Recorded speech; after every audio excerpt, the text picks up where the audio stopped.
Mga empleyado ng SLEX nagwelga sa hinihinging dagdag sahod at seguridad. Umaabante sa balita si Abante reporter Nilo Del Carmen.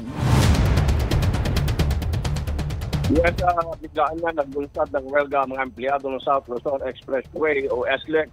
Nagtipon-tipon ang mga manggagawa, bit-bit ang kanilang mga placard dito sa Petron Gas Station sa kilometer 54 ng SLEX northbound sa Cabuyao, Laguna. Kabilang sa kanilang mariing ipinaglalaban ang agarang pagtaas ng kanilang mga sahod, ang pagbabalik sa trabaho ng mga empleyadong tinanggal umano ng hindi makatarungan at ang pagkakaroon ng asiguruduhan sa kanilang mga posisyon. Ginihid din nila ang matagal na nilang hinihiling na Collective Bargaining Agreement o CBA kung saan halos 4 na taon umano silang walang natatanggap na dagdag sahod. Ayon sa mga nagwewelga, marami sa kanila ang 10 taon o higit pa na nagtatrabaho sa SLEX.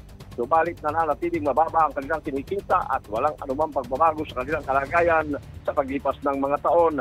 Kabilang sa mga nagwewelga ang iba't ibang uri ng mga empleyado ng SLEX mula sa mga nagtatrabaho sa opisina, mga SLEX patrollers at enforcers at iba pang mga miyembro ng Obrero Pilipino SLEX chapter. Ang bigla ang pagkilos sa ito ng mga empleyado ay nagresulta sa matinding pagsisikip ng daily traffic sa northbound lane ng SLEX na nakaapekto sa maraming motorista ngayong araw.